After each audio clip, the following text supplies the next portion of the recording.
आज मैं ब्रोकली के खेत में हूँ और ब्रोकली के खेत में हूँ और ब्रोकली के कल्टीवेशन के बारे में थोड़ी सी चर्चा करूंगा मैं आप लोगों के सामने कि ब्रोकली की खेती हम कैसे करते हैं।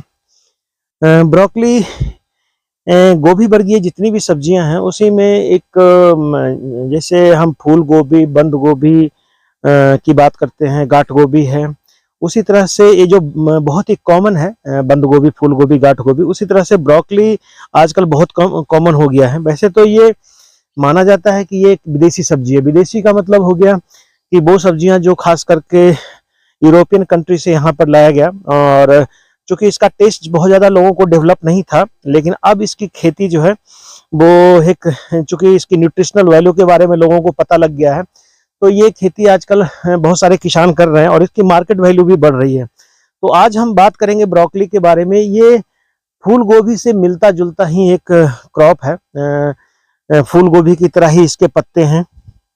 सारी पैकेज ऑफ प्रैक्टिसेज अगर हम कहें तो जितने भी हम कार्य करते हैं फूल गोभी में, वही करीब करीब ब्रोकली में हमें करना पड़ता है। अंतर जो है वो है हार्वेस्टिंग में। फूल गोभी को जब फूल तैयार हो जाता है तो ऑलमोस्ट हम उसको उखाड़ लेते हैं और उसके जो कर्ड है, जो उसका फूल होता है, उसको हम निकाल करके और उसको मार्केट करते हैं, या तो पत्ते के साथ या पत्ता हटा करके, डिपेंड करता है। लेकिन ब्रोकली में हम क्या करते हैं कि इसमें हम जो कर्ड बनता है ग्रीन कलर का या येलो कलर का या पर्पल कलर का, तो उस कर्ड को हम क्या करते हैं कि ऊपर से काट लेते हैं और पौधे को वहां रहने देते हैं। उसके साइड से लीफ के जो एक्सिल है, लीफ का जो पत्ते का जो किनारा है, वहां से आप देखेंगे कि जो नया ब्रोकली निकलता है। और कई बार ऐसा देखा जाता है कि जो ऊपर का जो मेन ब्रोकली होता है, मेन पोर्शन जो हम हार्वेस्ट करते हैं, तो साइड वाले ब्रोकली का भी करीब करीब उसी के अनुपात में वो निकलता है। अगर 1 किलो का कोई ब्रोकली है या फिर 500 ग्राम का है, तो अगर उसके साइड से भी करीब करीब 1 से 2 हार्वेस्टिंग की संभावना रहती है, और इसको स्टैगर्ड हार्वेस्टिंग भी कर सकते हैं। तो ब्रोकली में और गोभी में यही है अंतर। जहां तक हम जलवायु की बात करें, हम ये कह सकते हैं कि ये पूरे भारतवर्ष में उगाया जाता है आजकल। ये चाहे आप साउथ में चले जाइए, नॉर्थ में चले जाइए, ईस्ट में चले जाइए, वेस्ट में चले जाइए, कहीं भी इसकी कल्टीवेशन होती है। और मार्केट में जो हाई सोसाइटी, जो खास करके या 5 स्टार या मतलब 3 स्टार होटल्स हैं, 4 स्टार, इस तरह के जो होटल हैं, या जो पॉश एरिया हैं, वहाँ पर इसकी डिमांड बहुत ज़्यादा हो गई है। ये सब्जी बहुत ज़्यादा स्वादिष्ट होती है, और ख़ास करके इसका यूज जो है, वैसे हम नहीं कह सकते हैं कि हाफ कुक करके ही करना चाहिए। इसको फ्रेश भी खाया जाता है। कई जगह पर इसको एज ए गार्निश के रूप में यूज़ करते हैं फ्रेश, और कई जगह पर इसको हाफ कुक करते हैं, कई जगह इसको सूप में यूज़ करते हैं, कई जगह इसको स्टीम करके खाते हैं। तो ये कई तरीके से इसका यूज़ किया जाता है। कई लोग फ्राई करके भी खाते हैं। तो मोस्टली जो ब्रोकली है वो एक तरह से माना जाता है कि हमारे जो देसी जो कुजीन है, या हम कह सकते हैं हमारे जो देसी खाना है, उसमें बहुत ज़्यादा फिट तो नहीं बैठता है, क्योंकि हम मसालेदार खाने के आदत होते हैं, तो बहुत ज़्यादा मसाला की ज़रूरत इसमें नहीं पड़ती है। लेकिन इसको सैलेड के रूप में इसको खा सकते हैं। जो अगर मैंने जैसे बोला, नॉर्थ ईस्ट, साउथ वेस्ट सब जगह इसकी कल्टीवेशन होती है। तो हाई रिचेज भी कह सकते हैं हिमाचल प्रदेश के, चाहे आप किन्नौर और लाहौल स्पीति की बात करें, या ऊना की बात करें लोअर बेल्ट में, तो ये मिड में, या कांगड़ा, किन्नौर वगैरह की बात करें, सब जगह इसकी कल्टीवेशन होती है और बहुत इजीली इसको ग्रो कर सकते हैं। इसका जो मेन जो जलवायु है वो फूल गोभी से मैंने जैसा बोला आपको कि मिलता जुलता है। तो ऑलमोस्ट जैसे कॉलीफ्लावर में हम अर्ली कॉलीफ्लावर, मिड कॉलीफ्लावर और लेट कॉलीफ्लावर लगाते हैं, तो अर्ली तो नहीं ब्रोकली ग्रो करते हैं, लेकिन मिड और लेट में हमारी ब्रोकली ग्रो हो जाती है। तो यानी कि अगर हम सितंबर के महीने में इसकी नर्सरी देते हैं, तो अक्टूबर में इसकी ट्रांसप्लांटिंग हो जाती है। नवंबर, दिसंबर, जनवरी, करीब करीब 90 से 100 दिन की ये क्रॉप है, तो इसकी हार्वेस्टिंग हो जाती है। तो 100-120 दिन के बीच में इसकी हार्वेस्टिंग होती है। टेम्परेचर की बात करें, जैसा मैंने बोला, ये रबी क्रॉप है, सर्दी की पसंद है, और सर्दियों में इसकी कल्टीवेशन बहुत अच्छी होती है। और एक बात और कि इसको कोल्ड में, जैसे फ्रॉस्ट वगैरह का ज़्यादा इफेक्ट नहीं पड़ता है इसके क्वालिटी पर।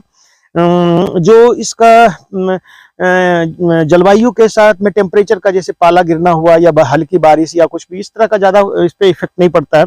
कोल्ड क्लाइमेट की ही क्रॉप मानी जाती है ब्रोकली। और मिट्टी की बात करेंगे तो मिट्टी सभी तरह की मिट्टी में नॉर्मली हमने इसको देखा है कि सैंडी सॉइल में भी हो जाता है, सैंडी क्ले ले या क्ले लोम है या आपका चिकनी मिट्टी है या दोमट मिट्टी है, सभी तरह के सॉइल्स में इसकी कल्टीवेशन होती है। सभी तरह की मिट्टी अगर आप उसमें थोड़ा फर्टाइल है, इरिगेशन की सुविधा है, ड्रेनेज की सुविधा है, मतलब जल निकास की सुविधा है, तो आप उसमें कल्टीवेशन इसको कर सकते हैं। और इसके मिट्टी में उर्वरा जहां तक इसकी चूंकि क्रॉप बहुत, इसका जो रूट है थोड़ा डीप चला जाता है, 6 से 8 इंच तक नीचे चला जाता है, तो अच्छी गुड़ाई की जरूरत जब आप खेत को तैयार करते हैं। नॉर्मल जो खेत है हमारा, जैसे जिसका पीएच मान 6 और 7 के बीच में रहता है, उसमें इसकी कल्टीवेशन बड़ी इजीली हो जाती है। कई बार इसमें देखा गया है कि अगर पोषक तत्व मोलिब्डेनम और बोरोन की अगर डेफिशिएंसी हो तो कई बार इसमें प्रॉब्लम आती है, लेकिन हमारे सॉइल्स में बहुत ज़्यादा ये इसकी अभी कमी नहीं है अगर आप माइक्रोन्यूट्रिएंट वगैरह भी यूज़ करते हैं। तो ये तो हो गया हमारा जो है सॉइल की बात, मतलब 2 से 3 जो आप हल्की जुताई, गहरी जुताई करने के बाद मिट्टी पलटने वाले हल से नॉर्मली जो हम इसको जो लगाने का जो टेक्निक है वो 3 तरह से लगाते हैं। या तो इसको फ्लैट बेड में लगाते हैं, जैसा कि आप यहाँ देख रहे हैं कि छोटी छोटी ये क्यारियां बना करके इसको हम लगा देते हैं, या दूसरा है कि हाई रीचेज पे भी बनाते हैं, जैसे आलू की तरह मेर बनाते हैं और मेर के ऊपर ही या साइड में हम इसको लगाते हैं। नॉर्मली ये फ्लैट में चलता है फूल गोभी की तरह, और बहुत ज़्यादा इसमें प्रॉब्लम भी नहीं आती है, किसी तरह की समस्या नहीं आती है। ये देखा गया है कि उगाने में एक फार्मर को बहुत ज़्यादा मेहनत करना पड़ता हो। जहाँ तक इसमें सीडलिंग की बात है तो प्रति कनाल करीब करीब हम कह सकते हैं कि प्रति कनाल हमको कभी कभी करीब करीब 1200 से लेके 1500 सीडलिंग की आवश्यकता होती है, और 1200 से 1500 अगर सीडलिंग आप एक कनाल में लगा सकते हैं, यानी कि जो इसका डिस्टेंस है, हम प्लांटिंग डिस्टेंस जो हम रखते हैं वो नॉर्मली हम रखते हैं 45 बाई 45 सेंटीमीटर का, या कई बार इसकी क्रॉप ज़्यादा बड़ी होती है तो 60 बाई 45 सेंटीमीटर भी रखते हैं। और इसकी किस्मों की जहाँ तक बात करें तो 3-4 किस्में हैं, जैसे पालम समृद्धि है, पालम विचित्रा है, पालम हर्तिका है, और पालम जो है पालमपुर की ये हमारे यूनिवर्सिटी की दी हुई वैरायटी है। इसमें जो हर्तिका है और पालम समृद्धि है ये ग्रीन कलर की है, विचित्रा है जो एक पर्पल कलर की भी होती है, और एक येलोइश कलर का लिए होता है, और एक तो ग्रीन कलर का। तो 3 वैरायटी इसमें, 3 तरह की वैरायटी इसमें आती है खास करके, और ये तीनों तरह को हम इसको लगाते हैं, 3 तरह की क्रॉप को हम इसमें उगाते हैं। और ये तीनों तरह की जो है गोभी, ब्रोकली जो है उसके पत्तों में ज़्यादा अंतर नहीं होता है, एक ही तरह के पौधे दिखते हैं। तो नॉर्मली जब आप ज़्यादा डिमांड जो है वो ग्रीन ब्रोकली की ज़्यादा है, और पर्पल और येलोई की थोड़ा सा कम है, लोग भी ग्रीन वाले को ज़्यादा पसंद करते हैं। ये इसके अलावा प्राइवेट सेक्टर की बहुत सारी हाइब्रिड्स भी हैं, बहुत सारी किस्में हैं जो नॉर्मली ब्रोकली की उगाई जाती है।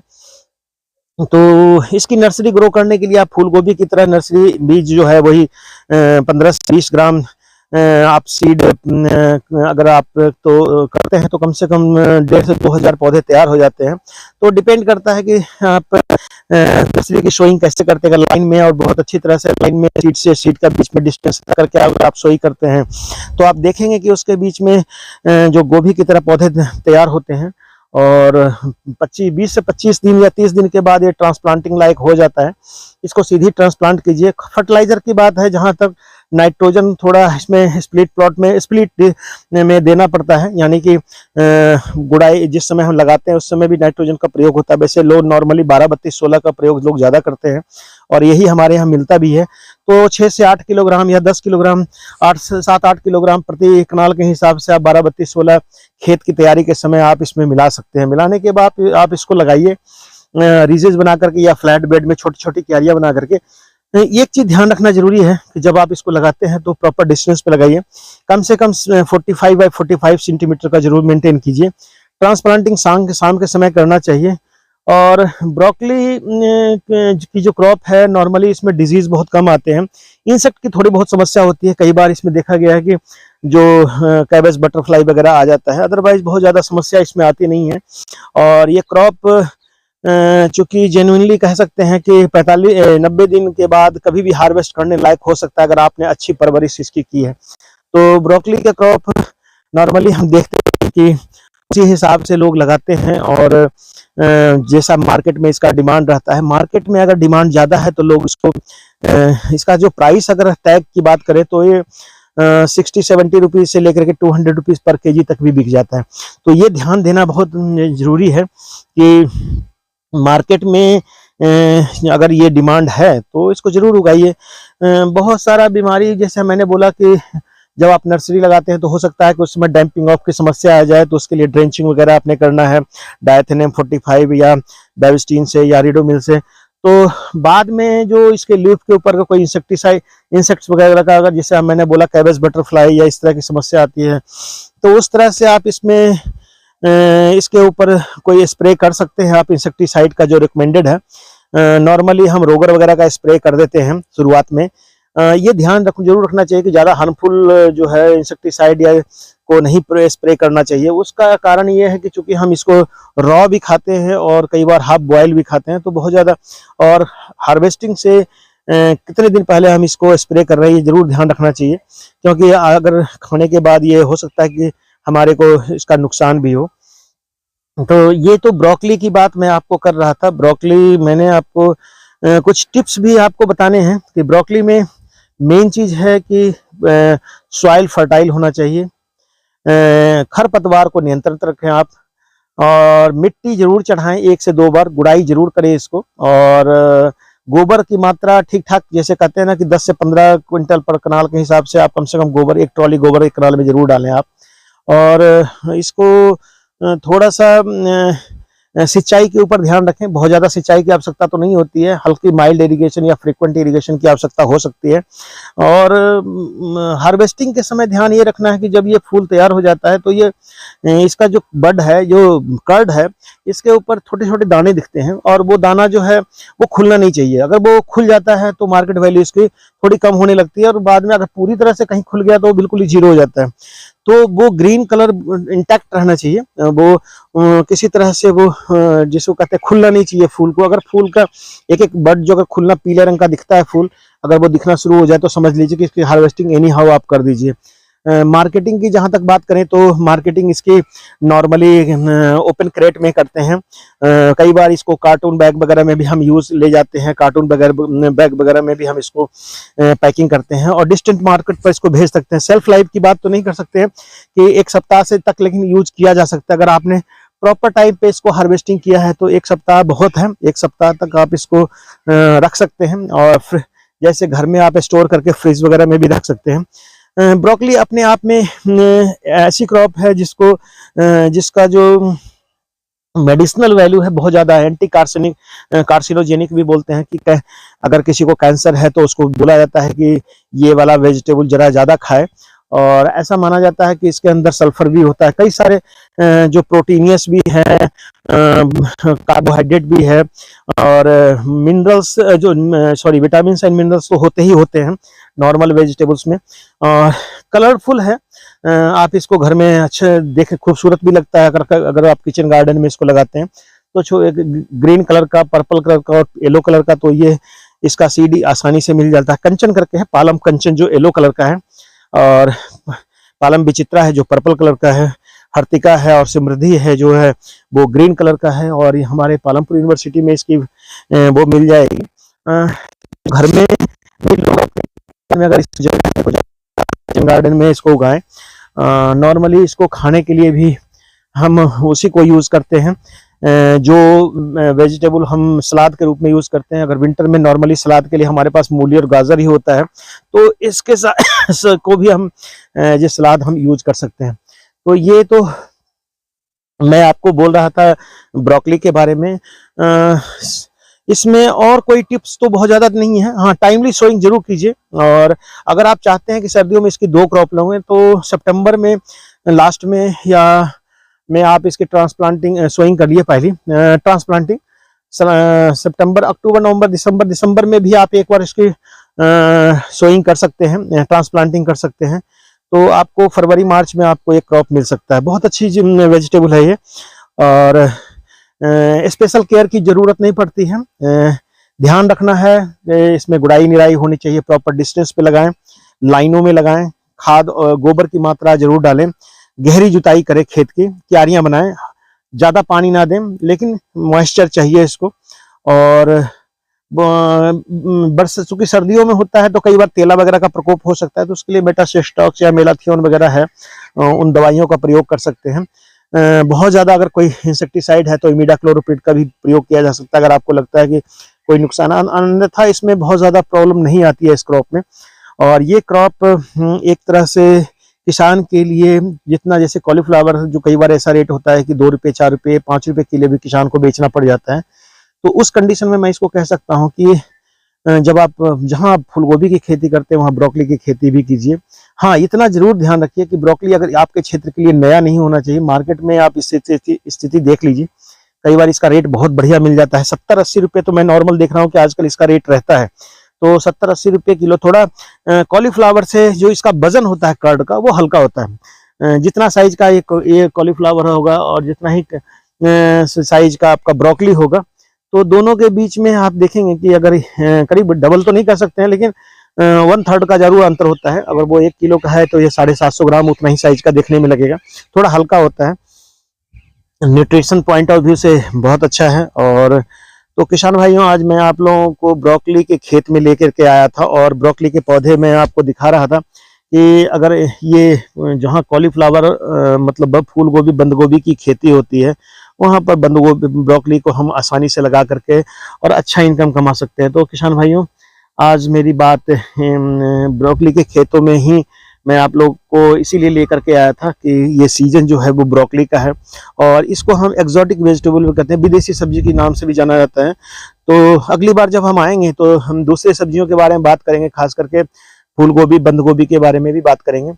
और अगर कोई प्रश्न है तो जरूर आप हमारे प्रश्नों हमारे कमेंट से दे सकते हैं। उसके अलावा मैं ये करूँगा कि मेरे चैनल जो खेत खलिहान है, इसको सब्सक्राइब जरूर करें ताकि जब भी मैं वीडियो डालूं तो आपको उसका जवाब आपको उसका जो है वो मिले पहले से ही। कई बार ऐसा भी होता है कि जब हम वीडियो डालते हैं तो आपको उसका कोई मैसेज नहीं आता है, तो नॉर्मली फिर बोलते हैं कि हमें मैसेज नहीं आ रहा है या, तो उसके लिए आप इसको ज़रूर सब्सक्राइब कीजिए। और सब्सक्राइब नहीं करना आता है तो किसी और से बोल करके कि इसको सब्सक्राइब कैसे करते हैं, कर लीजिए।